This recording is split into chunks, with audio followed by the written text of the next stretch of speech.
చేసిన బంధుమిత్రులకు ప్రణతులిడుదు.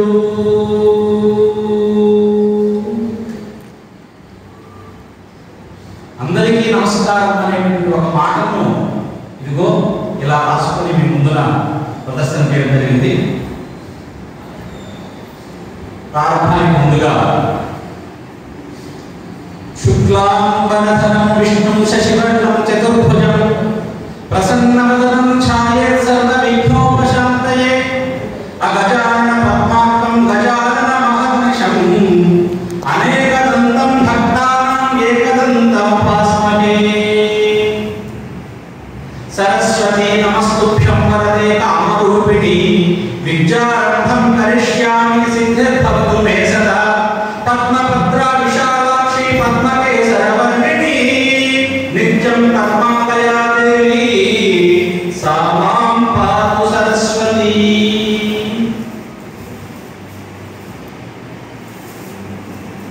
మరొక నమస్కారం నేను ఎక్కడ ఉపన్యాసం ఉన్నా ఈ నమస్కారం చెప్పుకొని ప్రారంభం చేస్తాను. ఇక్కడ కూడా అదే.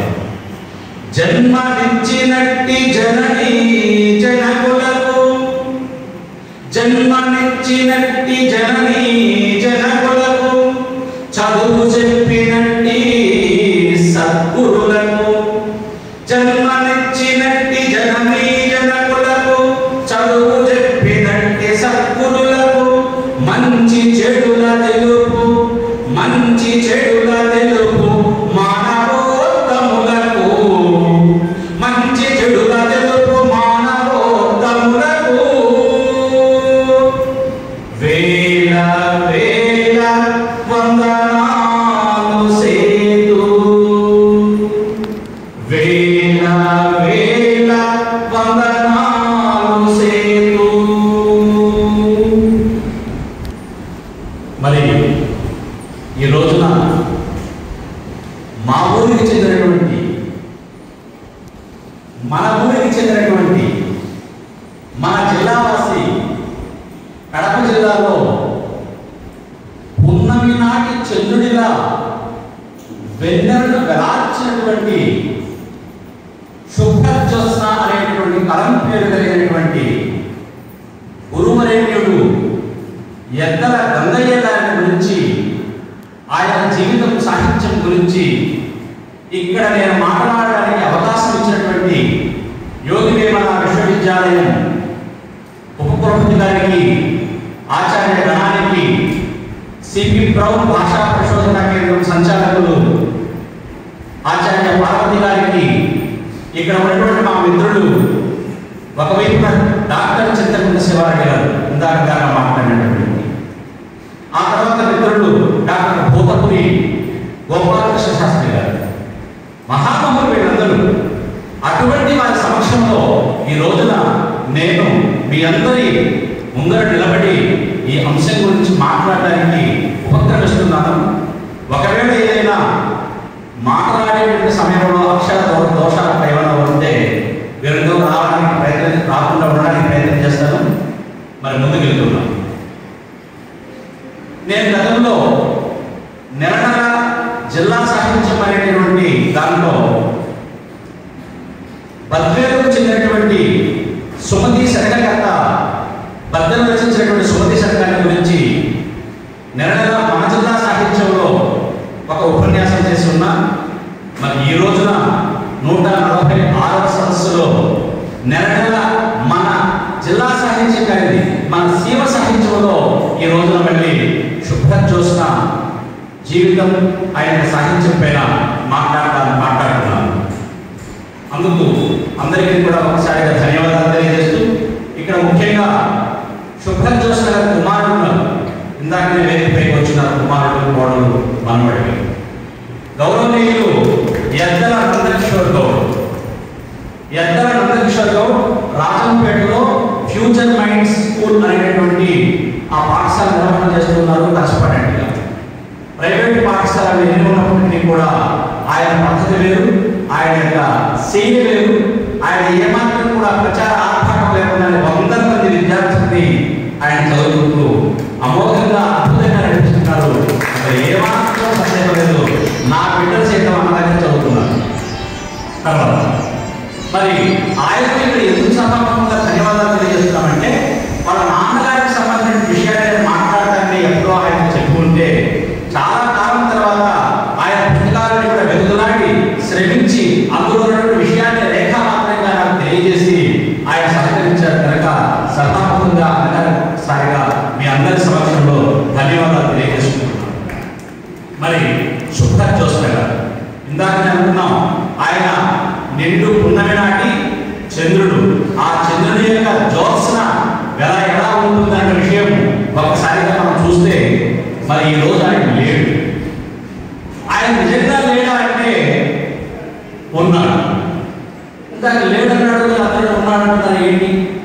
ఆయన భౌతికంగా లేడు, కానీ మానసికంగా ఆయన అందరూ కూడా ఆయన మన మధ్యలో ఉన్నాడు ఈ రోజున. ఎందుకంటే ఆయన గురించి మనం ప్రస్తావన చేస్తున్నాము అంటే ఆయన ఉన్నట్టుగానే మనం భావన చేయాలి. నిజంగా ఆయన ఈ రోజే కాదు, ఏ రోజు కూడా ఆయన ఆచరణాత్మకము చిరస్థాయిగా నిలిచి ఉంటారు అని చెప్పడానికి నిదర్శనం ఏమిటి అంటే రేపు పొద్దున్నే నెల శివ సాహిత్యం అనే పేరుతో మా వాళ్ళు మన ప్రభుత్వ గ్రంథాలయం వాళ్ళు మన యోగ విశ్వవిద్యాలయ వారు పుస్తకం తీసుకురాబోతారు. ఆ పుస్తకంలో సుభాష్ జోస్న గారు ఉంటారు. అంటే తెలుగు సాహితీ చరిత్రలో ఆచరణ తారకము కూడా నిలిచిపోతాడు. ఆయన బిడ్డలు ఆయన వెలుగుని ఇస్తూనే ఉంటాడు. అటువంటి సుభాష్ జోస్న గారి యొక్క రచనల గురించి ప్రస్తావన చేసే ముందుగా ఆయన ఎవరు, ఎక్కడి వారు, ఏంటి ఆయన విషయం ప్రస్తావన చేస్తున్నారు. పూర్వం కడప జిల్లా, ప్రస్తుతం అన్నమయ్య జిల్లా, పుల్లంపేట మండలం అనంతంపల్లి అనేటువంటి గ్రామానికి చెందినటువంటి ఎద్దల చెంగమ్మ రామయ్య అనేటువంటి పుణ్య దంపతులకు పుట్టినటువంటి వాడు మన ఎద్దల గంగయ్య. ఇక్కడ పుణ్య దంపతులకు పుట్టిన వాడు అని నేను ఒక విశేషం రాశాను. ఎందుకంటే మామూలుగా ఏ దంపతులైనప్పటికీ కూడా తమకు కలిగినటువంటి సంతానము సమాజానికి ఉపకరించేటటువంటి వాళ్ళగా ఉంటే ఎంతగా సంతోషిస్తారో అంతగా ఆయన సమాజానికి ఉపయోగపడ్డాడు. ఎలా ఉపయోగపడ్డాడంటే ఆయన వృత్తి ఏమో ఉపాధ్యాయ వృత్తి, ప్రవృత్తి ఏమో ఆయన సాహితీ కృషివరుడు, నిత్య సాహితీ కృషివరుడు ఆయన. మరి వృత్తి రీత్యా అనేకమైనటువంటి విద్యార్థుల యొక్క జీవితాలకు దాల్చినటువంటి వెలుగునిచ్చినటువంటి సుభాష్ జోస్న గారు సాహితీ రంగంలో సైతము తనదైనటువంటి వెలుగులను ప్రసరింపజేసినటువంటి మహానుభావుడు ఆయన. ప్రస్తుతం ఆయన వాళ్ళు కొలిమి వీధిలో నివాసం ఉంటూ చాలా ఏళ్ళుగా నాగంపేటలో కొలిమి వీధిలో నివాసం ఉంటూ అనేక చోట్ల పనిచేశారు. ఆయన ధర్మపత్ని సుగుణావతమ్మ, వీరికి 4 సంతానం. అందులో మొట్టమొదటిగా శ్రీదేవి, తర్వాత భానుప్రకాష్, నందకిషోర్, ప్రసన్నమూర్తి. అందులో భానుప్రకాష్ గారు ప్రస్తుతం ఆయన దేవుడి దగ్గర నివాసం ఉంటున్నారు. మరి మన ఎద్దల గంగయ్య గారు అనేకమైన రచనలు చేశారు. అందులో గొప్పవాడిగా చెప్పేటటువంటి బదులుగా నేను మధ్యలో వాటి యొక్క పేరు ప్రస్తావన చేస్తూ ఈయనకు ఒక కళ వచ్చేది. మామూలుగా అందరికీ వస్తుంది కదా అంటాను, అందరికీ కళ వస్తుంది.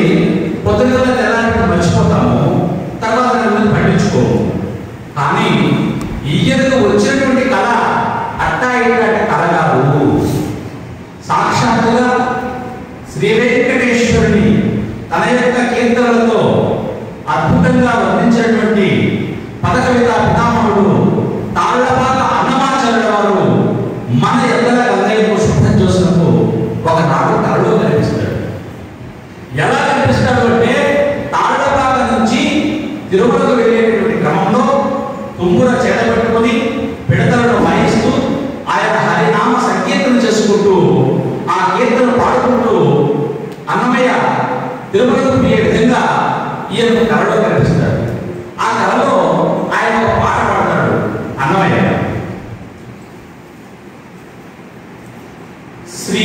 శ్రీకరమైనట్టి శ్రీనివాసం అదిగో, శ్రీకరమైనట్టి శ్రీనివాసం అదిగో, వ్యాకీర్ణ భూలోక వైకుంఠమదిగో. శ్రీకరమైనట్టి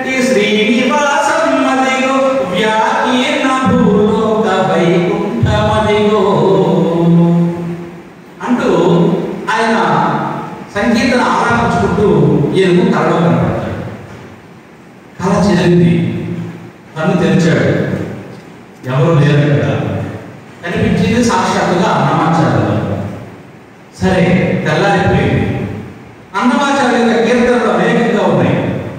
అందులో ఈ శ్రీకరమైనటువంటి శ్రీనివాసం లేదు అనేటువంటి ఏమైనా ఉందా అనేటువంటి విషయాన్ని ఆమూలాగ్రంగా ఆయన పరిశోధించారు. ఎక్కడే కానీ ఆ శ్రీకరమైనటువంటి శ్రీనివాసం మరియు అనేటువంటి పాట ఆ కీర్తన లేదు.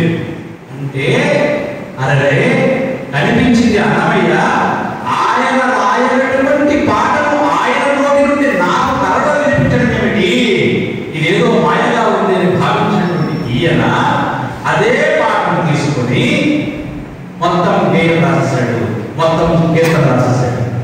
అలా కీర్తన మొదలుపెట్టాడు. అందుకే దాని పేరే పెట్టుకున్నాడు. ఆ పుస్తకం పేరు పేరులోనే పెట్టుకున్నాడు. శ్రీ అన్నమయ్య పాటలో శ్రీ వెంకటేశ్వర స్వామి పాటలు అని.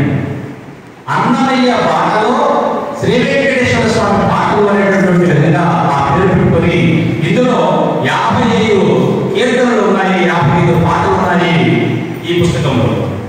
అందులో మొట్టమొదటి నేను ఇలా చెప్పినటువంటి శ్రీకరమైనట్టి శ్రీనివాసం మదిగో వ్యాకీర్ణ భూలోక వైకుంఠమదిగో సకల జగముల నేలు సర్వేశ్వరుడిగో ప్రకట మహిమల నొప్పు పరమాత్ముడుగో. ఇట్లా ఆయన అలా మొదలుపెట్టి అనేకంగా రాస్తూ అనేకమైన భావాలను తను వ్యక్తీకరణ చేసుకుంటూ ఆ కీర్తనలో పోతాడు. అసలుకి తిరుమల యొక్క వైభవాన్ని ఆయన కీర్తనలో ఎలా రాస్తాడంటే, తిరుమల తిరుపతి దివ్య క్షేత్రం భూమిపై వెలసిన శ్రీ వైకుంఠం. తిరుమల తిరుపతి దివ్య క్షేత్రం భూమిపై వెలసిన శ్రీ వైకుంఠం. దుర్జనమోగను దండించుటకై సజ్జన కోటిని రక్షించుటకై. దుర్జనమోగను దండించుటకై సజ్జన కోటిని రక్షించుటకై కలియుగమందున కల్కి రూపమున శ్రీహరి వెలసిన శ్రీనివాసమిది. కలియుగమందున కల్కి రూపమున శ్రీహరి వెలసిన శ్రీనివాసమిది అంటూ ఆ కలియుగ వైకుంఠంగా మనం భావన చేసేటటువంటి తిరుమల గురించి రాసినటువంటి కీర్తనలో 2 పాటలు. ఇకపోతే ఆయనలో ఉండేటువంటి మొదట్లో ఏమో కరలో కనిపించినటువంటి కీర్తన వచ్చింది. తర్వాత వైకుంఠమైనటువంటి తిరుమల గురించి రాశాడు. ఆ తర్వాత ఒక పాట పూర్తిగా నేనైతే ఇక్కడ చెప్పాలని చెప్పేసి నిర్ణయం చేసుకున్నా. ఏమిటి ఆ పాట, ఆయన భావం ఏమిటి అని ఒక్కసారిగా చూస్తే అతను అభ్యుదయ భావాలు కలిగినటువంటి వాడు. ఎక్కడ కూడా స్వార్థం అనేటటువంటిది కనిపించదు. సమాజ శ్రేయస్సు కోసం, సమాజం కోసం రచన చేసినటువంటి మహాకవి సుబ్రహ్మణ్య గారు. అందులో అన్నమయ్య పాటలో శ్రీ వెంకటేశ్వర స్వామి పాటలో ఒకటి ఉంది. ఆ పాట పూర్తిగా వినిపిస్తాము.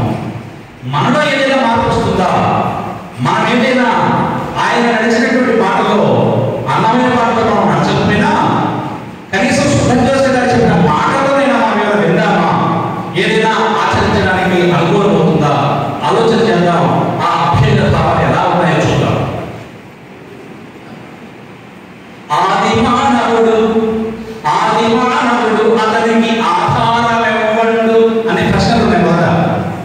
ఆది మానవుడు అతనికి ఆధారమెవ్వడు, మొదట పుట్టిన వానికి మూలము ఏ కులము. ఆది మానవుడు అతనికి ఆధారమెవ్వడు, మొదట పుట్టిన వానికి మూలమే కులము. నీది ఏ కులమురా, నాది ఏ కులమురా, వీధి వీధికి నిండి భేదము ఎడుడు ఎడు కలిగరా.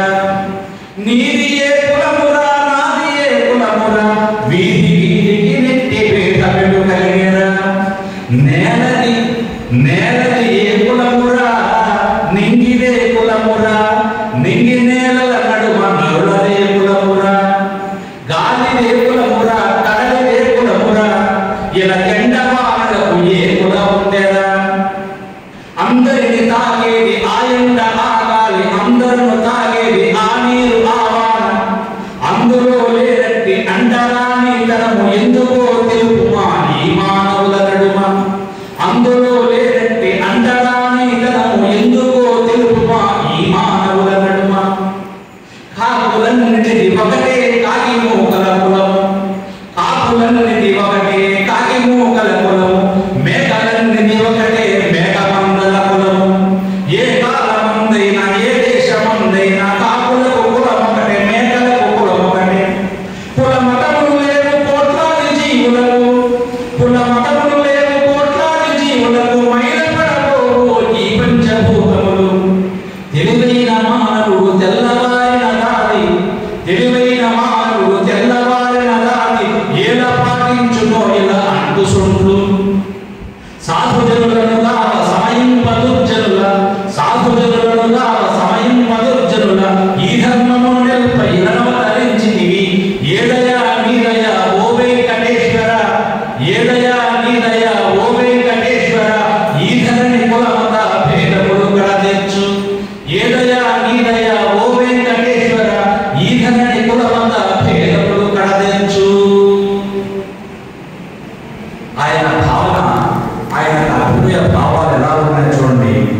ఇవన్నీ కూడా వద్దు మన మనుషులకు గాలికి నీటికి నేలకు కాకులకు మేకలకు లేనట్టు మనకెందుకు అని రాశాడంటే ఆయన యొక్క భావాలు ఎంత ఉన్నతమైనదో ఒకసారి మనం అందరం కూడా ఆలోచించాలి.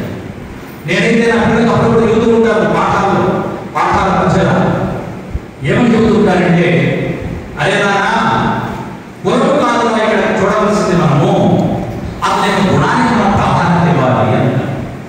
తెలివితేటలు ఉన్నటువంటి వాడు ఏ పొరపాటైనప్పటికీ కూడా మనం వాటిని ప్రశంసించాలి, వాటిని పదవిని అప్పచెప్పాలి. గుణహీనుడైనటువంటి వాడు చెప్పేసి మనం అనుకున్న వాడిని దూరం పెట్టాల్సిన పని లేదురా బాబు. గుణహీనుడిని నా దూరం పెట్టాల్సింది గుణహీనుడిని కాదు అని చెబుతాను నేను. ఇది నిజమా కాదా ఒక్కసారిగా మనం అందరం కూడా ఆలోచన చేసుకోవాల్సిన అవసరం ఎంతైనా ఉంది మన సుబ్రహ్మణ్య గారి మాటల్లో. మొత్తానికి ఆ వెంకటేశ్వర స్వామి పట్ల ఆయన చెప్పుకున్నటువంటి ఈ మాట నిజంగా సమసిపోతుందంటావా? ఈ కులమతాల మధ్య ఉన్నటువంటి భేదభావన నాకు తెలిసి పెరుగుతూనే ఉంది తప్ప ఇది తరిగేటువంటి పరిస్థితి నారాదేమో అనుకుంటున్నాను. ఆ దేవదేవుడి చేత ఏం చేయలేదేమో అనుకుంటున్నాను. అట్లా ఆయన రచించేటువంటి రచనల్లో శ్రీ అన్నమయ్య పాటలో శ్రీ వెంకటేశ్వర స్వామి అనేటువంటి పుస్తకంలో నుంచి, అది ముద్రిత పుస్తకం, అందులో నుంచి తీసుకున్నటువంటి విషయం అది. ఇకపోతే నేను నాయని అనేటువంటి పేరుతో ఒక గేయ కథా కావ్యాన్ని రాశాడు. నేను నాయని అది మామూలు ఎవరికైనా చూస్తే నేను రాశాడు కాబట్టి ఈయన సుఖం చూస్తున్నారు అనుకునేటువంటి భావన ఉంది. కాదు ఇక్కడ సుఖం చూస్తే కాదు, అక్కడ నేను అనేటువంటి భావంలో ఒక పాత్ర ఉంది. ఆ పాత్ర పేరు మల్లి, ఆ ఎదురుగా ఒక పాత్ర పేరు ఎల్లి.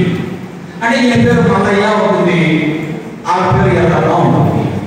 గతంలో ఈ ఎల్లి పుల్లి సుప్పి ఇట్లా మన వాళ్ళు అప్పట్లో పిలుచుకునేటటువంటి వారు.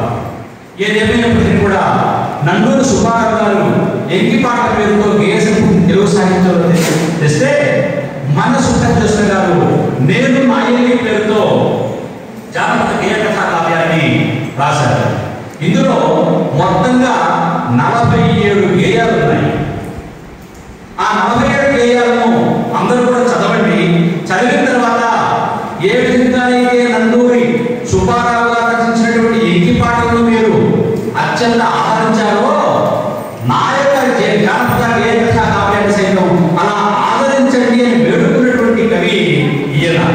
అంటే ఎందుకు ఆయన అలా వేడుకోవాల్సి వచ్చింది? ఒకప్పుడు పుస్తకాలు చదివేటువంటి అలవాటు ఎక్కువగా ఉండేది. ఈ రోజు సెల్ ఫోన్ చూడడానికే టైం లేకపోతే ఇక పుస్తకాలు ఎక్కడ చదువుతున్నారు మన వాళ్ళు? ఒకసారి ఆలోచన చేస్తే ఇక్కడ వాళ్ళు ఎంతమంది ఉన్నారు? సుమారుగా 50 మంది ఉన్నారు. రోజు పుస్తకం చదివేటువంటి అలవాటు ఎంతమంది ఉంటుందో ఒకసారి చెప్పండి. గ్రంథాలయంలో ఉన్నటువంటి గ్రంథపాలకి, అక్కడ పనిచేసేటువంటి ఉద్యోగులకు, మేము ఉపాధ్యాయులు మాకు ప్రతిరోజు పుస్తకం చూడండి, మాకు పుస్తకం చూసే పాఠం చెబుతాం కదా. మరి అందరికీ ఎక్కడ ఉంది? అందుకనే అయ్యా సాహిత్యం వైపు ఒకసారి మళ్ళండి, సాహిత్యంలో ఉన్నటువంటి సొగసులను ఆస్వాదించండి. తద్వారా మీ మనసు మీరు ప్రశాంతంగా ఉంటారు, శాంత చిత్తులై ఉంటారు అనేటువంటి భావన ఆయనలో ఉంది కాబట్టి అలా వేడుకున్నాడు. ఎంకిపాటలు ఏ విధంగా ఆదరణకు గురయ్యాయో నా యొక్క జాతర గేయాల ఆదరించండి అని చెప్పేసి అన్నాడు. ఇంతకీ ఆదరిస్తారో లేదో నాకు తెలియదు, కానీ ఆయన రచించినటువంటి ఒక గేయాలు చెప్తే ఖచ్చితంగా ఎంత అద్భుతంగా రాశాడు అంటే అంత అద్భుతంగా రాశాడు. ఈ కథలో అదే నేను నా ఈ కథలో అన్యోన్యమైనటువంటి దాంపత్యానికి ఆదర్శవంతమైనటువంటి వ్యక్తిత్వాలకు నిదర్శనంగా నిలిచారు. అందులో ఉండేటువంటి పాత్రలు నేను నా ఎల్లి. అక్కడ ఎల్లి ఎల్లమ్మ, ఇక్కడ మళ్ళీ మల్లయ్య అనుకుంటున్నాం. అనంతపల్లి గ్రామం మన శుభ్రం చూస్తున్నారు కులంపేట. ఆ అనంతపల్లి గ్రామంలో ఇప్పటికీ కూడా అక్కడ ఉండేటటువంటి ఒక నాగవయ్య స్వామి ఉన్నాడు, నాగేంద్రుడు. అక్కడ ఒక రచ్చబండ వేప చెట్టు కూడా ఉన్నాయి. ఈ ఎద్దల వాళ్ళ వంశీకులకి, మన కవి యొక్క వంశీకులకి నాకు పుస్తకాలను చదవడం ద్వారా అనిపించింది ఏంటంటే, భగవంతుడు కళలో కనిపించేటటువంటి విషయాలు మనకు తెలుస్తావు. ఎందుకంటే ఇందాక సుబ్రహ్మణ్య గారికి సాక్షాత్తుగా ఆడబాగా అన్నమాచార్యులు గారు కళలో కనిపించారు. ఇదిగో మన సుబ్రహ్మణ్య గారి వల్ల తాతకు ముత్తాత అయినటువంటి నాగవయ్య అయినటువంటి ఆయన ఉన్నాడు. ఆ నాగవయ్య గురించి మళ్ళీ అనేటువంటి పాత్ర ఎల్లితో చెబుతూ ఉన్నాడు. వాళ్ళ యొక్క గొప్పతమైనటువంటి విశేషాల గురించి అన్ని కూడా చెబుతూ, ఇటువంటిది మా పూర్వీకుల యొక్క గొప్పతనం, మా నాన్న మా జయరైన మా విజయరైన మా పూర్వీకుల యొక్క గొప్పతనం చాలా గొప్పది అంటూ తన మేనత్త కూతురైనటువంటి తనగాడికి వయస్సులో 5 సంవత్సరాలు చిన్న అయినటువంటి ఆ ఎల్లితో చెబుతూ ఆయన కథను ప్రారంభం చేస్తాడట. మొత్తానికి పిల్లలు పెద్దోళ్ళు అయిపోయారు, వయసు వచ్చింది, పెళ్లి అయిపోయింది. పెళ్లి అయిన తర్వాత అందరూ కూడా సంతానం కోసం ఎదురు చూస్తారు. నిజమే, అటువంటి భాగ్యం కలుగుతూ ఉంది. ఆ కలిగినటువంటి సమయంలో మనకు ఒక పాట రాశాడు సుబ్రహ్మణ్య గారు. పుత్రోత్సాహం అనేటువంటి శీర్షికతో రాశాడు. అన్యోన్య దాంపత్యంతో వెలుగుతున్నటువంటి నేను నా ఏలిలో మరి మళ్ళీ స్థానంలో ఉండేటువంటి ఆయన ఏలితో ఏం మాట్లాడుతున్నాడంటే, నిజంగా ఒక్కసారిగా గ్రామీణుల యొక్క మనస్సు ఎలా ఉంటుంది, గ్రామీణ మనస్సులో వాళ్ళ యొక్క నేపథ్యం ఎలా ఉంటుంది, వాళ్ళ మాటలు ఎలా ఉంటాయి, అది కేవలం ఎలా పోల్చబెడతాడు, అది కవి యొక్క ప్రతిభ. ఒకసారి చూస్తే మొత్తంగా మీరు కూడా వినండి. ఈయన ఎంతటి అభ్యుదయ భావాలు కావచ్చు, ఆదర్శమైన వ్యక్తిత్వాలు కావచ్చు, ఏం చెప్పబోతున్నాడు గేయంలో అన్న విషయం చూస్తే కవి హృదయాన్ని మనం అర్థం చేసుకోవచ్చు ఈ గేయాల ద్వారా. మరి ఏమన్నా అంటే మళ్ళీ చెబుతున్నాడు ఎల్లితో, తల్లి కాబోతుంది తస్సదియ్య ఎల్లి. ఎల్లితోనా దేవునితో చూద్దాం పూర్తి. తల్లి కాబోతుంది తస్సదియ్య ఎల్లి, తండ్రి నేనవుతాను తగదిల్మి. తల్లి కాబోతుంది తస్సదియ్య ఎల్లి, తండ్రి నేనవుతాను తగదిల్మి. ఎంత మంచి పిల్ల ఎల్లి, ఎంత మంచి పిల్ల ఎల్లిన రసగుల్ల, ఎంత మంచి పిల్ల ఎల్లిన రసగుల్ల, ఏడాదికే నాకు బిడ్డనిస్తాది వల్ల. చూడండి ఏమంటున్నాడు, తల్లి కాబోతుంది తస్సదియ్య ఎల్లి, తండ్రి నేనవుతాను తగదిల్మి. ఎంత మంచి పిల్ల ఎల్లిన రసగుల్ల, ఏడాదికే నాకు బిడ్డనిస్తుంది వల్ల. సందమామ లాంటి సంతు కలగాల, సందమామ లాంటి సంతు కలగాల, కోడెగిత్త లాంటి కొడుకు పుట్టాల. సందమామ లాంటి సంతు కలగాల, కోడెగిత్త లాంటి కొడుకు పుట్టాల. సిరి సంపదలు కలిగి ఆరోగ్యము కలిగి విరవిర కలగాల, 100 ఏళ్ళు బ్రతకాల. చూడండి ఆయన భావాలు. సందమామ లాంటి సంతు కలగాలట, ఆ సంతులో మళ్ళీ కోడెగిత్త లాంటి కొడుకు పుట్టాలి. మామూలుగా అందరూ కోరుకునేటువంటిది, కవి కూడా అలాగే కోరుకుంటుంది. అట్లా ఉండమే కాదు, సిరి సంపదలు కలిగి ఆరోగ్యం కలగాలి. అది ఇక్కడ వాక్యం. సిరి సంపదలు కలగాలి, ఆరోగ్యం కలిగి ఉండాలి, విరవిరా కలగాలంట, 100 ఏళ్ళు బతకాల. ఒక్క 2 మాటల్లో ఎంత భావం రాశారు చూడండి. సందమామ లాంటి సంతు కలగాల, కోడెగిత్త లాంటి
గేయాల తర్వాత ఎల్లి మల్లెతో చెబుతా ఉంది, చెప్పే విధంగా ఉంది. ఇంతకీ ఇందాక దేవుడిని కూర్చాడు, మల్లెతో ఎల్లితో చెప్పారు. మరి ఇప్పుడు ఎల్లి ఏమి కూడా ఏం చెబుతుందో ఎవరితో చెబుతూ చూద్దాం. రవలాంటి మగడ, రవలాంటి మగడ, రాజేంద్ర భోగి కోరినట్టే నీకు కొడుకునిస్తాను. రవలాంటి మగడ, రాజేంద్ర భోగి కోరినట్టే నీకు కొడుకునిస్తాను. 4 నెలలాయ నీళ్లు ఉన్నప్పుడు ఒళ్ళంత నడగటగా ఉండేది మా. 4 నెలలాయ నీళ్లు ఉన్నప్పుడు ఒళ్ళంత నడగటగా ఉండేది మా. 5 నెలలు గడువ ఐరాన పడిపోతే కడుపులో నీ బిడ్డ కదలసాగిండు. 6 నెలలు అవగానే క్యారమన్నాడు, సారిసారికి ఏదో చెప్పబోయిండు. 7 నెలలు గడిసి ఎగిరెగిరి తన్నాడు, పొట్టలో ఇంత పెట్టినట్టుండేది. 8 నెలలాయ ఎత్తుగా కొడుపాయ, ఎప్పుడెప్పుడు బయటకు ఎగిరొస్తామన్నాడు. 9 నెలలాయ తొందరెక్కువాయ, గుమ్మడి పండంటి కొడుకు పుట్టాడు. చంద్రబింబములాగా గుండ్రటి ముఖము, నేరేడు పండ్లగా మెరిసేటి కళ్ళు, శివులు సిరిశంఖాలు, సిక్కిళ్ళు అద్దాలు, పెదవులు పగడాలు, నవ్వితే నెలలు, తెల్లని చేతులు, తామర పూడులు, బులుబులి పాదాలు, గురుడు ఉంచాలు. పొట్టపై నీలాగే పుట్టుమచ్చుండాలి, నీ ముక్కు నీటెక్కు వచ్చింది మామ. ఇరుగు పొరుగు వచ్చి ఎరగబడి చూశారు, మా అయ్య మాయమ్మ తెగ పొడిసిపోయారు. అల్లుడా రమ్మని అయ్యకు పంపాడు, వెంటనే వస్తామని ఎవరు చూస్తున్నారు. రవలాంటి మగడ, రాజేంద్ర భోగి కోరినట్టే నీకు కొడుకును గంటి. ఇందాక ఆయన దేవుడిని పెట్టుకుంటే ఈమె కూడా అమ్మగారి దగ్గర ఉండి నెలలు గడిచేటటువంటి కొద్ది ఏంటి విషయం అంతా కూడా కొడుకు పుట్టినంత వరకు కూడా ఎంత చక్కగా, ఎంత ఆమె యొక్క భావన వ్యక్తీకరణ అలా చక్కగా చేశాడు ఈయన. మొత్తానికి వాళ్ళ అమ్మ వాళ్ళైనా అల్లుడికి కమ్ము పంపారంట, అల్లుడా రాబోయ్ నీ కొడుకు పుట్టాడు అని చెప్పేసి. మొత్తానికి ఈమె మాత్రం ఎదురు చూస్తుండదంట ఆయన కోసం. ఇలా అన్యోన్యంగా సాగుతున్నటువంటి వీళ్ళ యొక్క దాంపత్యంలో, చిన్నగా గోరింకల్లాగా ఉండేటువంటి వీళ్ళ యొక్క దాంపత్యంలో కొడుకు పుట్టిన తర్వాత అందరినీ వెంకటేశ్వర స్వామిని, కైలాస శ్రీకాళహస్తిలో ఉన్నటువంటి శివుడిని అందరిని దర్శించుకుందామని కొడుకును పెట్టబెట్టుకొని, కొడుకును ఎత్తుకొని అన్ని యొక్క పుణ్యక్షేత్రాలు తిరిగేటటువంటి క్రమంలో వెళ్ళి కాసింత బాధపడుతుంది. ఎందుకు బాధపడుతుంది అంటే వాళ్ళ మధ్యలో కూడా సంసారంలో చిన్న స్పర్ధ వస్తుంది. ఏమిటి ఆ స్పర్ధ, ఏమిటి ఆ ప్రపంచం వచ్చినటువంటి ఒక చిన్న సమస్య వస్తుంది వీళ్ళకి. అంత అన్యోన్యంగా ఉండేటువంటి దాంపత్యంలో కూడా సమస్యలు వస్తాయంటే వస్తాయి. మరి ఎందుకంటే వీళ్ళు పుణ్యక్షేత్రాలు పోయినారు, అక్కడ ఏమి వచ్చిందో ఏమిటి సమస్య అంటే ఆ ఉంటుంది. ఏమని అంటే, మామ వెంకటేశ్వర స్వామి దగ్గర దొంగపోయినాను, బాధేసింది నాకు. కాళహస్తి దొంగపోయినావు, శివుని చూపించినావు, నాకు చాలా బాధేసింది అని నాకు బాధపడుతుంది. ఎందుకని ఈ బాధ అంటే, వెంకటేశ్వర స్వామి దగ్గరికి పోయినాము, ఆయన 2 పిల్లలు. మరి శివుడి దగ్గరికి పోయాము, ఆయన 2 పిల్లలు. ఈ మగవాళ్ళందరూ ఇంతే మామ అని ఆ తన భర్త పైన తనకు ఉండేటటువంటి బాధను వ్యక్తీకరిస్తుంది. మామ నువ్వు అన్నయ్యేటటువంటి కావద్దు, అక్కడ నువ్వు రాముడివి కావద్దు, కృష్ణుడివి కావద్దు, నువ్వు నా మామగా నాకే ఉండాలి అని చెప్పేసినటువంటి భావన ప్రతి స్త్రీ కోరుకునేటటువంటి ఆవేదన, ప్రతి స్త్రీ పడేటువంటి బాధను తన యొక్క పాటలో వ్యక్తీకరించాడు, ఆ గేయ కావ్యంలో చేర్చి పెట్టాడు మన సుబ్రహ్మణ్యం. ఇది నిజమంటారా కదా, చెప్పండి సార్. నిజమే. మరి ఆమె అలా బాధపడుతుంది. అప్పుడు ఈయన అంటాడు కదా, ఏమని 7 జన్మల నుండి ఎల్లి నాకు తోడు, 7 జన్మల నుండి ఎల్లి నాకు తోడు, ముందు జన్మములో మేమిద్దరమే జోడు. ఓయ్ నువ్వేం బాధపడుతున్నావేమో, అది ఈ రోజు అనుకున్నావా మన సంబంధం? నేను నీకు మొగుడు కావడం, నాకు పెళ్ళాం కావడము, ఇది ఈ రోజుది కాదు, ఇది 7 జన్మల సంబంధం. ఇది నిజం. ఈ రోజు మనం ఇక్కడ స్నేహితులుగా ఉన్నా, బంధువులుగా ఉన్నా, మిత్రులుగా ఉన్నా, శత్రువులుగా ఉన్నా, భార్య భర్తలుగా ఉన్నా, తండ్రి బిడ్డలుగా ఉన్నా, తల్లి బిడ్డలుగా ఉన్నప్పటికీ కూడా ఇది ఈనాడు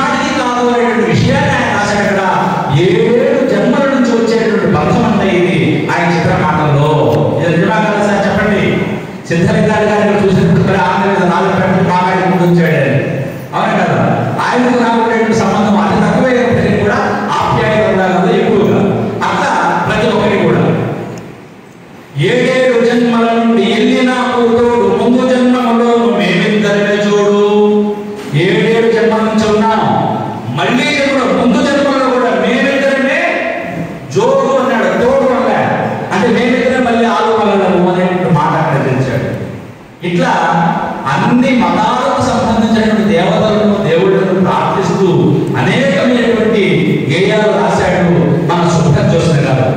అటువంటి సమయంలో చెట్ట చివరిలో నేను ఒక మాట చెప్పి ఆ కావ్యాన్ని పక్కన పెడతాను.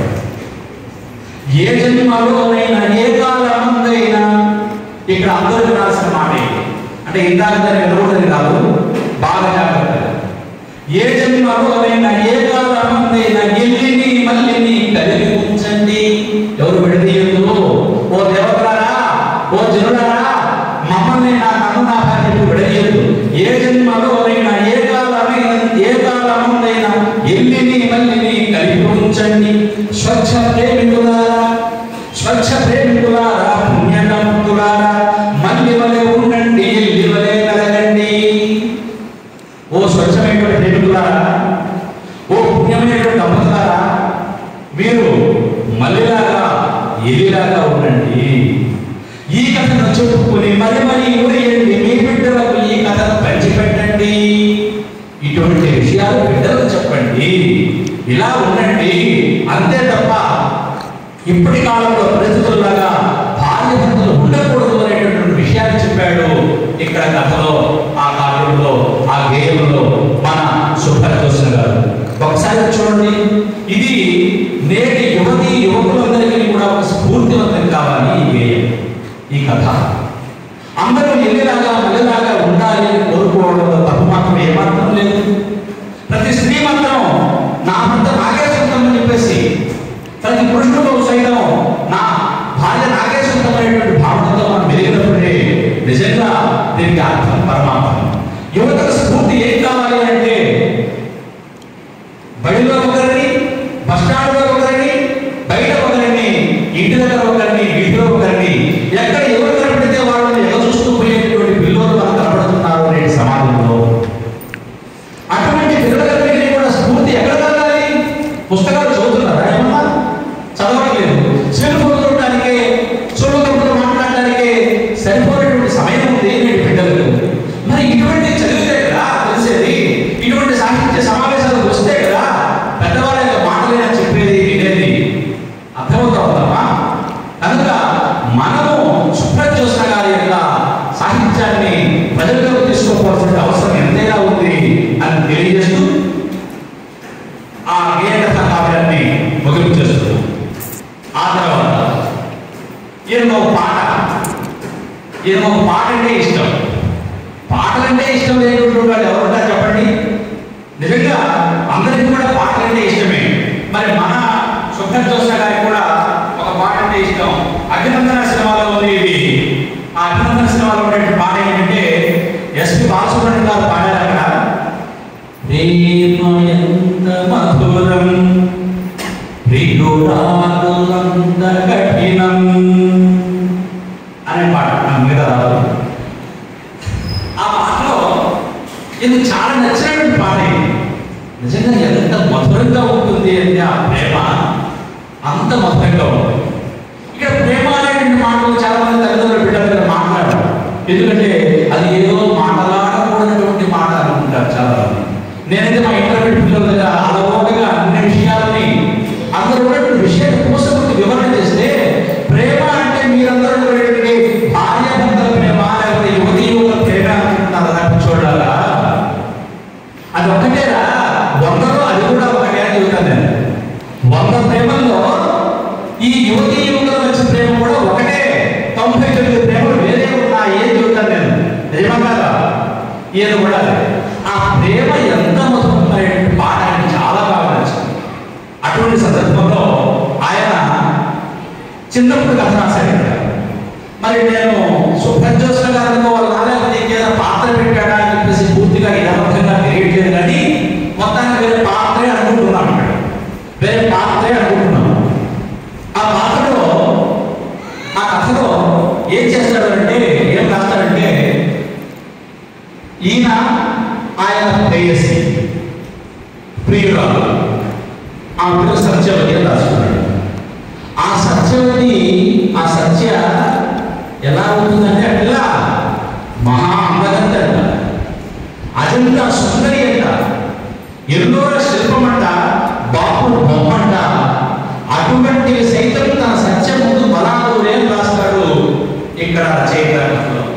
నిజమేమని రాజు నచ్చిందే రంభ కదా, నిజమే.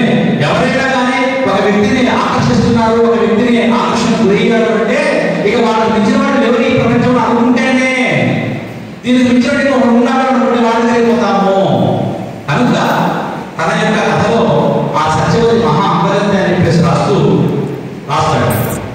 అందులో భాగంగా ముఖ్యంగా ఈయన మన రచయిత ఆ పాత్రలో అనుకోండి, తన జూనియర్ సత్యవతి. ఎట్లా అంటే చిన్నప్పుడు ప్రేమ, ఇద్దరు కలిసి ఆ ఊరి బడిలో 5వ తరగతి చదువుతారు. అమ్మాయి కదా 5వ తరగతిలో ఊరి బడిలో చదివింది కాబట్టి ఊరి బడిలో చదువు ఎంతవరకు ఉంటే అంతవరకే ఆపేస్తారు పెద్దవాళ్ళు. అప్పట్లో పరిస్థితి అంటే ఉంటుందమ్మా. ఇప్పుడు మీరు అదృష్టం, ఎందుకంటే ఊరి బడిలో కాకుండా ఊరవతల బడిలో వెళ్ళి మనం చదువుకుంటున్నాం. ఊరవతలే కాదు, వేరే ఊరికి పోయి కూడా వేరే జిల్లాకు వేరే రాష్ట్రం పైన చదువుకున్న దేశాల పైన చదువుతున్నారు ఈరోజు పిల్లలు.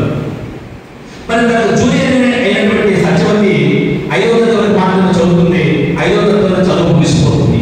కానీ రచయిత మాత్రం పెద్ద చదువు చదువుతాడు, SSLC అప్పట్లో. తర్వాత కడప ఆర్ట్స్ కాలేజీలో వాళ్ళ మామ ఆయన ఉన్నాడు, డాక్టర్ అంతటి నరసింహం గారి కవి డాక్టర్ అంతటి నరసింహం గారి గురించి మన నల్గొండ జిల్లా సాహిత్యంలో ఆయన గురించి ఒక విషయం ఉంది. ఆయన పుట్టినరోజుకి మొన్నటి వల్ల కొడుకు వాళ్ళు పిలిపించారు, నన్ను కూడా ఓడు గురించి అక్కడ మాట్లాడాలని చెప్పేసి అద్భుతంగా వాళ్ళు చాలా చక్కగా చేశారు. మరి అంతటి నరసింహం గారు మన రచయిత మామయ్య, ఆయన ఇక్కడ ఆర్ట్స్ కాలేజీలో తెలుగు లెక్చరర్గా ఉండడంతో ఆయన కూడా ఇక్కడ ఇంటర్మీడియట్ చేశాడు, ఆ తర్వాత BA MA కూడా చేసేసాడు. బాగా చదువుకున్నాడు. ఎవరు మా సుబ్రహ్మణ్యం గారు. చదువుని కూడా అయిపోయిన తర్వాత సత్యతో మాట్లాడుతున్నాడు. ఎవరు మాట్లాడతారు? నేను రెడీ, అవునా అని అంటుంది అమ్మాయి. కులాంతర వివాహంలో తెలిసినప్పటికీ కూడా అభ్యుదయ భావాలు కలిగినటువంటి మన రచయిత ఆ అమ్మాయితో మాట్లాడితే నువ్వు ఎలా అనుకున్నావా, నాకు ఎప్పుడు చెప్పలేదే అని అంటుంది. చూడండి, మామూలుగా ఈ కాలంలో పిల్లలే కాదు, ఆ కాలంలో పిల్లలు కానీ ఏ కాలంలో కూడా పిల్లలు ఎట్లాగే ఉంటారనిపిస్తుంది నాకు, ముఖ్యంగా ఇప్పుడు ఆడపిల్లల విషయంలో చూస్తే. మరి మన రచయిత విషయం చెప్తే ఆ అమ్మాయి అంగీకరించదు. ఏముంటుందంటే ప్రేమ ఉండాలి తప్ప, ప్రేమికులుగా ఉండాలి తప్ప పెళ్లితో దాంతో పూర్తి చేయాలని చెప్పేసి అనుకోవట్లేదు అని చెప్పేసి పెళ్లి తినాలనిస్తుంది. వెంటనే వద్దు అనేసుకొని ఆ తర్వాత తన యొక్క దారిని తన ముందుకు పోయి జీవితంలో సఫలీకృతుడైపోయి అలా ఆ కథను ముగింపు చేస్తాడు ఆయన. అంటే ఇక్కడ మనం ఏంటి సమాజానికి మనం ఈ కథ ద్వారా ఏం చెప్తున్నాము? చూసినటువంటి పిల్లలందరినీ కూడా నువ్వు ప్రేమించగలరా? చూసినటువంటి పిల్లలందరినీ కూడా నాకు కావాలని కోరుకోగలమ్మా? చూడు, ఆ సత్యవతి కేవలం ప్రేమికులుగా ఉండాలి తప్ప పెళ్లి వరకు వచ్చి పూర్తి కావాలని చెప్పేసి అనుకోలేదు. అటువంటి భావాలు కలిగిన వాళ్ళు ఎప్పటికి ఉన్నారు, అప్పటికి ఉంటారు, ఎప్పటికి కూడా ఉంటారు. అయితే ఇది ఇష్టం లేనటువంటి ఆ అమ్మాయం ఇంట్లో పెద్దవాళ్ళని ఒప్పించలేదు, ఇతరుల సమాజంలో ఉన్నటువంటి ఆనాటి కట్టుబాటులో కారణం తెలియదు. కానీ మొత్తానికి ఏదేమైనప్పటికీ కూడా మన రచయితగా చేసింది ఆ కథ. నిజంగా లోకానికి చాటి చెప్పే విధంగా చేసింది ఆ కథ. అలాగే ఆయన గడిచిపోయింది, మరి ఎలాగ ఉండేదో తెలియదు. మొత్తానికి ఆయన అంతటి నిబ్బరం కలిగిన వాడు, అంతటి మనోనిబ్బరం కలిగిన వాడు, అంతటి ధైర్యచిత్తుడు, ఏమాత్రం కూడా చెదరకుండా, ఏమాత్రం కూడా చెలించకుండా అందరితో పిల్లలైతే ఈ పరిస్థితుల్లో ఏమో ఆ పిల్లలు వద్దలేదని, ఈ పిల్ల కాదన్నదని, ఈ పిల్లలు పెళ్ళైపోయిందని చెప్పేసి వివిధ రకాలైనటువంటి వేషాలతో పిల్లలు అఘాయించాలు పాల్గొనేటువంటి ప్రస్తుత తరుణంలో ఈయన రచించినటువంటి కథ చాలా మనకు అద్భుతమైన సందేశాలు ఇచ్చింది సమాజాన్ని చెప్పేసి చెప్పుకోవాలి. ఇకపోతే ఇంకొకటి చెల్లెపోతుంది, అహల్య శాపం. ఈ అహల్య మనం అనుకునేటటువంటి రామాయణంలో చూసేటటువంటి అహల్య అనుకుంటున్నాం. ఇందాక మా మిత్రుడు శివాజీ గారు చెప్పారు. ఇది బ్రహ్మాండ పురాణం, విచిత్ర రామాయణాల ఆధారంగా ఆ 2 పుస్తకాలను బేస్ చేసుకుని ఈయన రాసినటువంటి కథ అహల్య శాపం. ఇక్కడ నేను టూకీగా 2-3 ముక్కలు చెబుతాను. మిత్రమా నాకు సమయం ఉంది సరే, ఎందుకంటే మీరు సైన్ చేస్తే నేను ముగిపోతుంది. అహల్య మనకు రామాయణంలో కనిపించేటువంటి అహల్య కాదు, బ్రహ్మాండ పురాణంలోనూ విచిత్ర రామాయణంలోనూ కనిపించేటటువంటి అహల్య ఇక్కడ ఉన్నారు. మరి మన శుభ్రజోష్ణ కాదు,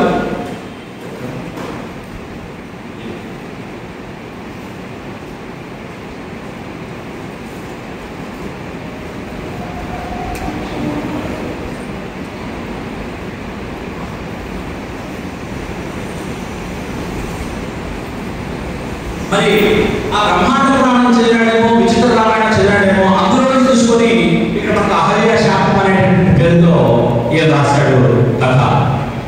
ఏమిటి ఇక్కడంటే బ్రహ్మాండ పురాణంలో పేర్కొన్నటువంటి బ్రహ్మదేవుని యొక్క మానస పుత్రిక ఈ అహల్య. పెరిగి పెద్దదవుతుంది, నాన్నగారు బిడ్డకు పెళ్లి చేయాలని చెప్పేసి సంకల్పం చేస్తాడు, స్వయంవరం ప్రకటిస్తాడు బ్రహ్మదేవుడు. అప్పుడు ఏంటి ఆ స్వయంవరంలో పెట్టినటువంటి షరతు? ఆనాటి పిల్లలకు పిల్లలు కావాలంటే స్వయంవరంలో పాల్గొని ఇదిగో గొప్ప గొప్ప వాళ్ళ ఇంటికి అల్లుడుగా పోవాలంటే మాత్రం అలాగే చేశారు. అటువంటి సమయంలో ఏంటి ఈ అహల్యకు స్వయంవరం ప్రకటిస్తే ఏంటి పిల్లలకు పెట్టిన మగపిల్లలకు పెట్టిన షరతు అంటే, ఎవరైతే ముందుగా భూ ప్రదక్షిణం చేసి వస్తారో, భూమి అందరినీ కూడా ప్రదక్షిణం చేసి వస్తారో వాడికి నా బిడ్డను ఇచ్చి పెళ్లి చేస్తాను అని చెబుతాడు బ్రహ్మదేవుడు. వెంటనే అందరూ కూడా వచ్చేస్తారు స్వయంవరానికి. ఎవరు వస్తారంటే సూర్యుడు, చంద్రుడు, ఇంద్రుడు, యముడు, అగ్నిదేవుడు, కిన్నరుడు, కింపురుషులు, గంధర్వులు, మునులు, రాజన్యులు, చక్రవర్తులు, భూసురుడు, ఇలా ఎంతో మంది. బ్రహ్మదేవుడి మానసపుత్రుడు కదా అహల్య.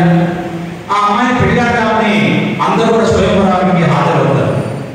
అప్పుడు ఆ అహల్య నాన్నతో అంటుంది కదా, నాన్న నాకు కాబోయేటటువంటి భర్త ఎవరో సృష్టికర్తమైనటువంటి నీకే తెలియదా? నువ్వు సృష్టికర్త కదా, మరి నాకు మూడెవరో నీకు ఆ విషయం తెలియదా నాన్న అని గోముగా అడిగితే, అమ్మా నాకు తెలిసినప్పటికీ కూడా అది బ్రహ్మ రహస్యమే, అది బ్రహ్మ రహస్యమే, అది రహస్యంగానే ఉంటుంది నేను చెప్పను అంటాడు.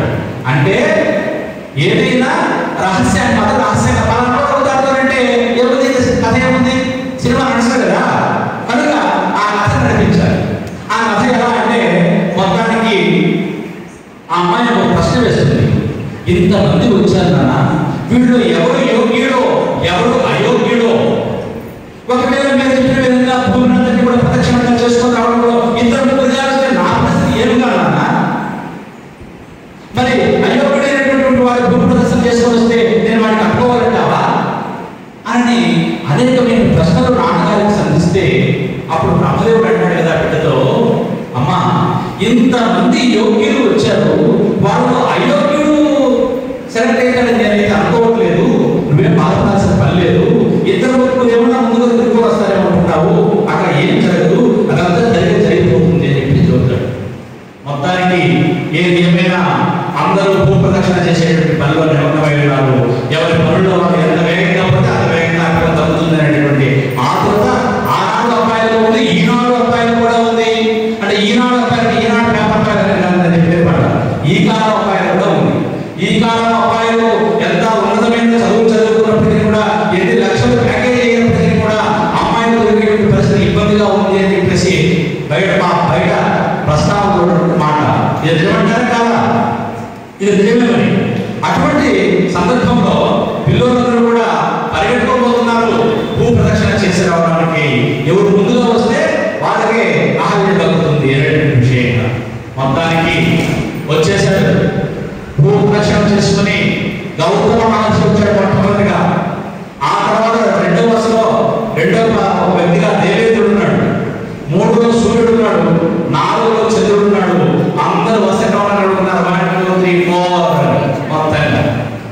అప్పుడు అన్నాడు కదా ఎవరు దేవేంద్రుడు అన్నాడు బ్రహ్మదేవుడితో, అయ్యా బ్రహ్మదేవ వీడు నాగాడికి ముందు వచ్చినప్పుడు ఉన్నాడు వీడు గౌతముడు, ఈ గౌతమ మహర్షి, నేను ఒళ్ళంతా కళ్ళు చేసుకుని చూస్తూనే ఉన్నాను, వీడు ఎప్పుడు భూప్రదక్షిణ చేసినాడు, వీడు భూప్రదక్షిణ మాత్రం చేయలే, వీడు కొంచెం మాత్రం ముందు కూడా నేను చేస్తున్నానని చెప్పేసి అని బ్రహ్మదేవుడు చెబుతాడు. చెబితే అప్పుడు తన గురించి తప్పుగా చెప్పినాడు అని చెప్పేసేటువంటి కోపంతో ఆ గౌతముడు దేవేంద్రుడిని శాపం పెట్టాడు. నువ్వు ఒళ్ళంతా కళ్ళు చూసుకొని చూసావు అన్నావు కదా, నిజంగా ఒళ్ళంతా కళ్ళు అయిపోవుగా అని చెప్పేసి శాపం పెడితే నిజంగానే వాడికి దేవుడికి ఆ దేవేంద్రుడికి ఒళ్ళంతా కళ్ళు అయిపోతాయి. అటువంటి సందర్భంలో ఏమి నువ్వు ఎప్పుడు చేసి వచ్చావు, నువ్వు నిజం చెప్పు అని అందరూ అంటే, అవును నేను నిజమే, నేను ఎటువంటి సమయంలో కూడా ఏ పరిస్థితుల్లో కూడా భూప్రదక్షిణ చేసి రాలేదు. మరి భూప్రదక్షిణ చేసి వచ్చిన వారికి ఇక్కడ పిలుస్తామన్నాము, భూప్రదక్షిణ చేసినటువంటి వాడి పిల్లలు ఎలా ఇవ్వాలి అంటే, నేను భూప్రదక్షిణ చేయలేదు కానీ నేను ముందుకున్నాను అంటాడు. ఏమిటి దానికి కారణం అంటే, మనం అందరం కూడా భూమికి ప్రదక్షిణ చేసేటువంటి సమయంలో ఒక గోమాత అక్కడ ప్రసవ వేదనతో అది పడడానికి పాటుపడుతూ ఉంటే ఇంతమంది ఆ దారిలో పోతూ ఉన్నారు, ఏ ఒక్కరు కూడా ఆ గోమాత యొక్క ప్రసవ వేదనను పట్టించుకోవాలా. నేను ఆ గోవు దగ్గరికి వెళ్ళి ఆ ప్రసవ వేదనను తీర్చి దానికి సుఖప్రసవం అయ్యే విధంగా అయినంత వరకు ఉండి నేను వచ్చాను. అప్పుడు ఆ గోవు ఉంది కదా, అరే నాయన అందరూ ముందు పోయారు సిపిప్రో లైబ్రరీకి, నువ్వు మాత్రం ఇక్కడే ఉన్నావే, నీకు ఎట్లా అర్థం అంటే అదిగో పెద్దలు వీడియో చూస్తున్నాడు, నేను వీడియోలో చూస్తాను అన్నాడంటే ఎవడో.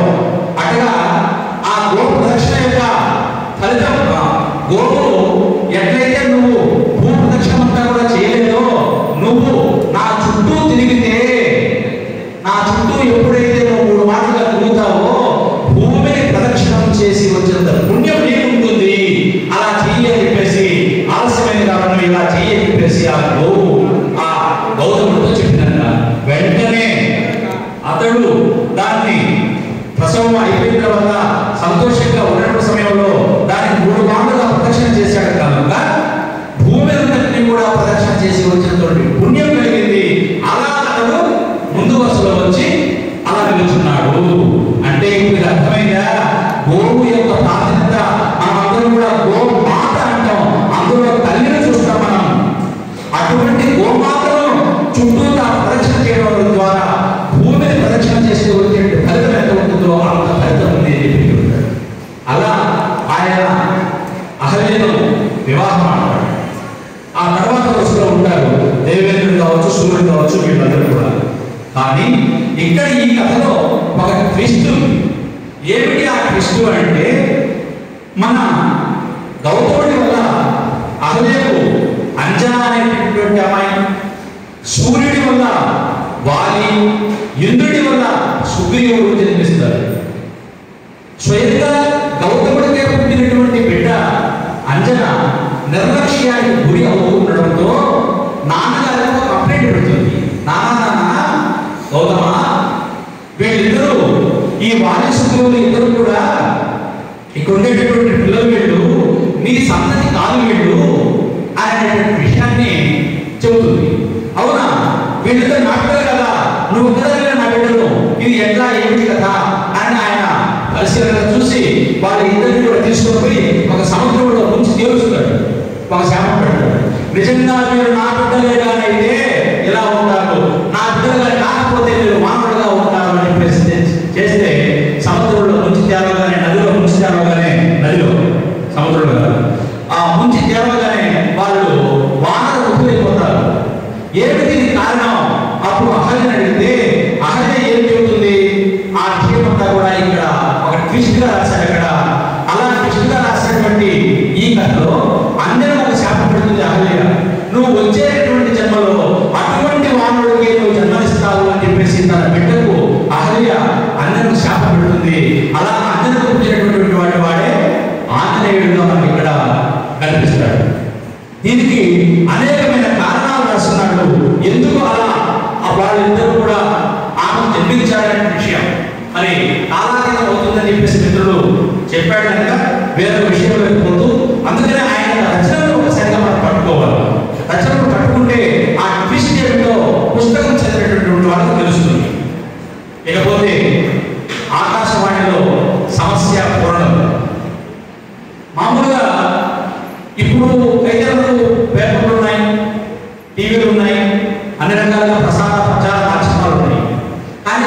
గ్రామీణులకు ఇప్పటికి గ్రామీణులకు కూడా ఎక్కువ భాగం ఆకాశవాణినే. అందులో కవులకు ప్రత్యేకంగా సమస్యాపూర్ణం అనేటువంటి కార్యక్రమం జరిగేటటువంటిది. అటువంటి సమస్యాపూర్ణాలు చేసేవారు. సమస్య ఒకరిస్తే పూర్ణం నమ్మకం చేస్తారు. అది నిజంగానే సమస్య వినడానికేమో ఇబ్బందికరంగా ఉంటుంది, వినడానికి ఇబ్బందికరంగా ఉంటుంది, అర్థం చూస్తామా పెడార్థంగా ఉంటుంది. ఇచ్చేది మాత్రం మహాకవి, రాసేది సైతం మంచి కవులే పూర్ణం రాసేది. అటువంటి సందర్భంలో ఒక మాట ఇక్కడ, ఇది పెడార్థం ఉంటుందని ముందుగా చెప్పాను, ఇబ్బందికరంగా ఉంటుందని చెప్పాను. ఆ ఇబ్బందికరమైన మాట ఒకసారి మన సుభ్రజ్యోత్స్న గారికి ఒకరిస్తే, అంటే అందరూ రాయవచ్చు, సుభ్రజ్యోత్స్న గారు ఒక పూర్ణ చేశారు. సమస్య ఏమిటంటే బెల్లం ఆడించుచుండే మా పిల్లవాడు, బెల్లం ఆడించుచుండే మా పిల్లవాడు అనేటువంటి సమస్య ఇచ్చారు బోధపురి వారు మామూలుగా ఆకాశవాణిలో. మన సుభ్రజ్యోత్స్న గారు మనమైతే థియేటర్ ఆయన మహాకవి, ఈయన పెట్టింది రేడియోలో మొత్తం అందరూ కూడా వింటున్నారు, ఆడపిల్లలు వింటున్నారు, మగపిల్లలు వింటున్నారు, అమ్మాయిలు పెద్దవాళ్ళు వింటున్నారు, అందరూ కూడా వింటున్నారు. ఇట్లాంటి సమస్య ఇచ్చాడేంటి అని అనుకుంటారు మామూలుగా. అది నిజమే, వినడానికి ఇబ్బందికరంగా ఉంటుంది, చెప్పడానికి బాగా కూడా ఉండదు. బెల్లం ఆడించుంటే మా పిల్లవాడు అనే నేటగిరి ప్రజల్లో చెట్ట చివరి భాగంగా ఇస్తే ఎంత అద్భుతంగా ఈయనను ఎలా ఆడించాడో, ఎలా ఆడింపు చేశాడో చూద్దాం. దానికి పూర్ణం.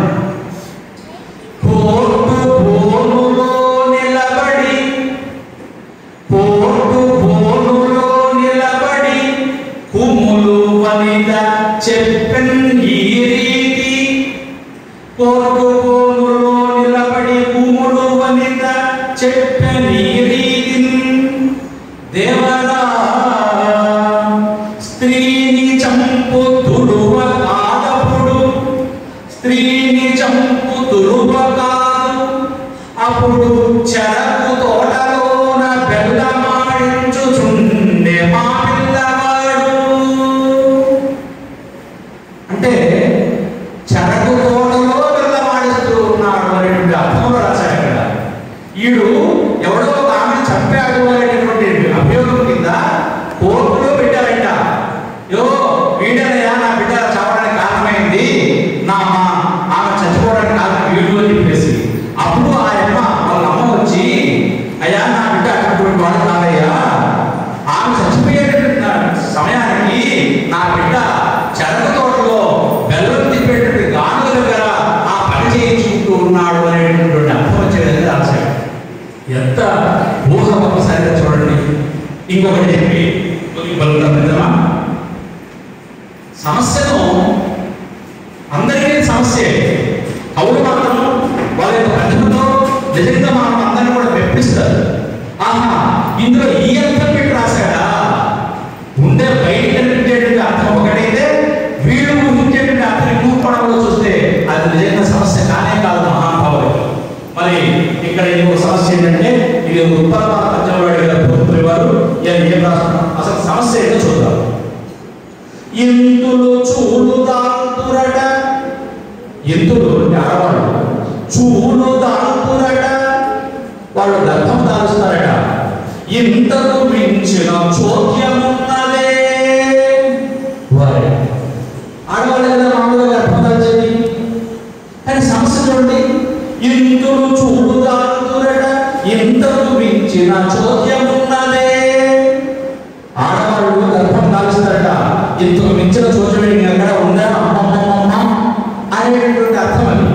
మరి ఈయన దాన్ని ఎలా పూరిస్తాడు అనే విషయం ఒకసారి చూస్తే, ఆ కాల పరిస్థితులు మరి ఎలా అప్పట్లో ఎలా ఉంటుందో ఆయన ఎలా ఊహిస్తున్నాడు చూడండి. వింతలు పుట్టుకాలమయ్యి, వింతలు పుట్టుకాలమయ్యి, పెద్దల మాటలు వీడి, బుద్ధిగా భ్రాంతులు వీడి, స్వేచ్ఛగా స్వభావ పరంపర కలిగి, కూటికై వందల బాలికామణులు, కూటికై వందల బాలికామణులు, భర్తలు పోవగా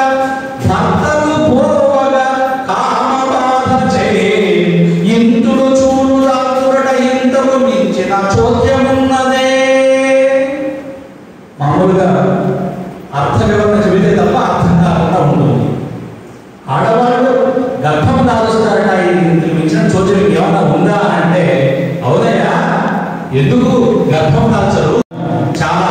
పద్యాలు రాశాడు ఆయన. అందులో భాగంగా కేవలం ఒక్కటి మాత్రమే చెప్పి మిమ్మల్ని మీతో ఈ సమావేశాన్ని ముగింపు పలుకుతామని చెప్పి చెబుతున్నా.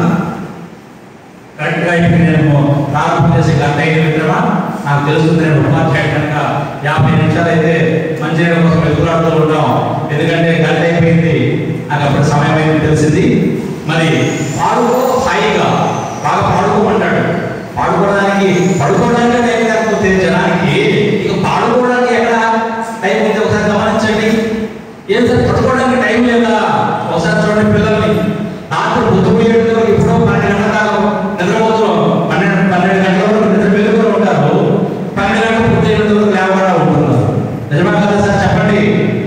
అటువంటి పరిస్థితి ఉంది. మరి ఎక్కడ వాళ్ళు పాడుకుంటారు? మరి ఈయనేమో పాడుకో హాయిగా అంటున్నాడు. మరి హాయిగా ఎలా దానికి చూద్దాం. పసిబిడ్డ ఆకలి పసిగట్టి మున్నే పొదుపు గిన్నెల పాలు పోసెనెవడు. అర్థమవుతుందమ్మా? ఈ తెలుగు పద్యం మీరు మనసు పెట్టి తప్ప అర్థం కాదు. పసిబిడ్డ ఆకలి పసిగట్టి మున్నే పొదుపు గిన్నెల, పొదుపు అనేటువంటి గిన్నెలు. పసిబిడ్డ ఆకలి పసిగట్టి మున్నే పొదుపు గిన్నెల పాలు పోసెనెవడు.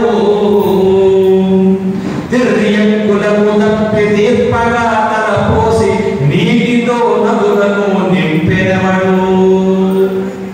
బిడ్డకు స్తన్యం ఇవ్వాలి అని చెప్పేసి భగవంతుడు ముందుగానే పాలెండను తయారు చేసి ఆ పాలెండలో గిన్నెల్లో పాలు పోసి పెడతాడంటే పిల్లల కోసమని. గూడు కోసం పెట్టాడు, కోసం చేశాడు ఆయన.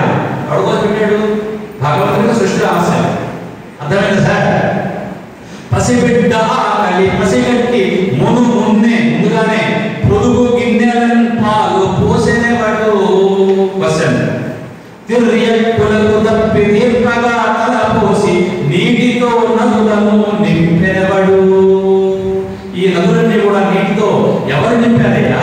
పోయేటటువంటి గాలిలో తిరిగేటటువంటి పక్షులన్నింటికి కూడా, జంతుజాలన్నింటికి కూడా, క్రూర మృగాలన్నింటికి కూడా నీటిని ఎవరి మీద తెచ్చి పోసాడా? వాటి దాహం తీర్చడం కోసం ఎవడు పోసాడు ఈ నదుల్లో నీళ్లు అన్నాడు. రెండవ వచనం. గ్రహరాశులు ఏనాడు క్రమము తప్పగ నీక నభపథమున నిలిపి నడుపుటెవడు. గ్రహరాశులు 9 గ్రహాలు ఉన్నాయి. ఏ మాత్రం కూడా క్రమము తప్పలేకుండా ఆకాశ మార్గంలో నిలిపి నడుపుతున్నాడు. ఎవడు వాడు అన్నాడు. జీవజాలముల విస్మృతి నుండి నిద్రింప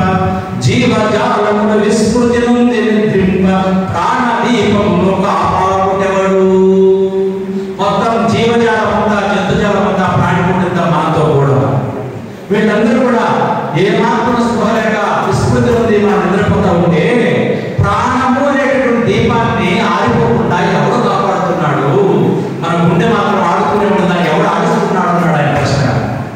జీవజాలమును విస్మృతి నుండి నిద్రింప ప్రాణదీపమును కాపాడుటెవడు. పూలకు తావి వర్ణములు పులిమెనెవడు.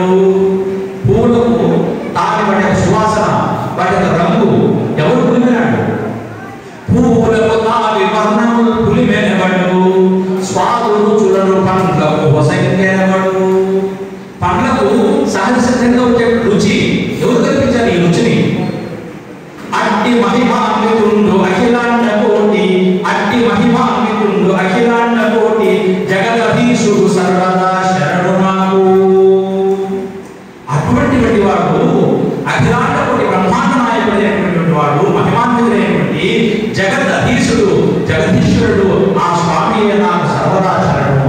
అటువంటి వాటిని అందరినీ కూడా కాపాడేటటువంటి వాడే నన్ను కాపాడాలి. ఆ దేవుడే నాకు దిక్కు అని రాసుకుంటున్నాడు అక్కడ. మనందరినీ కూడా ఆయనే దిక్కు.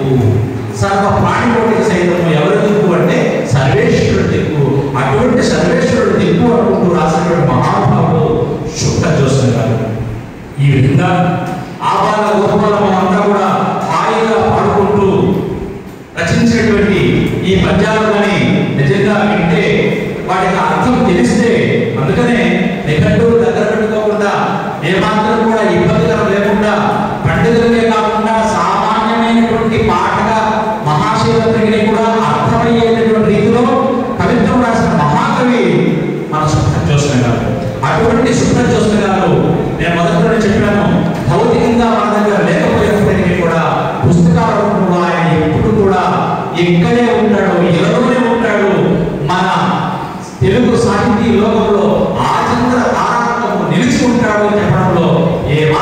సందేహం లేదు. అందులోనే ఇంకా అనేకమైన రచనలు ఉన్నాయి. వాటన్నింటినీ కూడా సమగ్రంగా ఇంకొక రోజు కానీ ఇంకొక సమయం వచ్చినప్పుడు రాజంపేటలో అందరిశ్వరంలో మనకి ఎక్కడైనా ఏర్పాటు చేస్తే ఇంకొద్దిగా విపులంగా ఇంకొద్ది సమయంలో ఇంకా ఏర్పాటు చేసే కార్యక్రమంలో మరిన్ని విషయాలు చెబుదామని, మరి ప్రస్తుతానికి మీరు ఇచ్చినటువంటి సమయాన్ని పూర్తిగా నేను సద్వినియోగం చేసుకున్నాను భావన చేస్తూ ఈ అవకాశం ఇచ్చినటువంటి సిపి బ్రౌన్ గ్రంథాలయం యాజమాన్యానికి, విశ్వవిద్యాలయం ఉపకులపతి గారికి, ఆచార్య సమూహానికి కూడా శిరస్సు వచ్చి నమస్కరిస్తూ, అన్నమేశ్వరన్న ఈ విషయాల మీద నాకు సమగ్రమైనటువంటి సమాచారాన్ని ముందుగానే ఇచ్చి ఈ మాటలన్నీ కూడా చెప్పడానికి కారణమైనటువంటి వాడికి అందరికీ కూడా శిరస్సు వచ్చి నమస్కరిస్తూ, ఇచ్చేసినటువంటి మహాశీలందరికీ కూడా, శ్రోతలందరికీ కూడా, ఇక్కడ ఉన్నటువంటి మీ అందరికీ కూడా శిరస్సు వచ్చి నమస్కరిస్తూ, పలికేటువంటి క్రమంలో ఎక్కడైనా అక్షర దోషాలు దొరుకుతాయేమో నాకైతే తెలియట్లేదు, కానీ దొరికి ఉంటే ఆ తప్పుడు నావి మాత్రమేనని పుస్తకంలో రాసినటువంటి తప్పుడు కావని సవినయంగా తెలియజేస్తూ మరొకసారిగా నమస్కరిస్తూ సెలవు. మీ గంగన్నపల్లి వెంకటరమణ.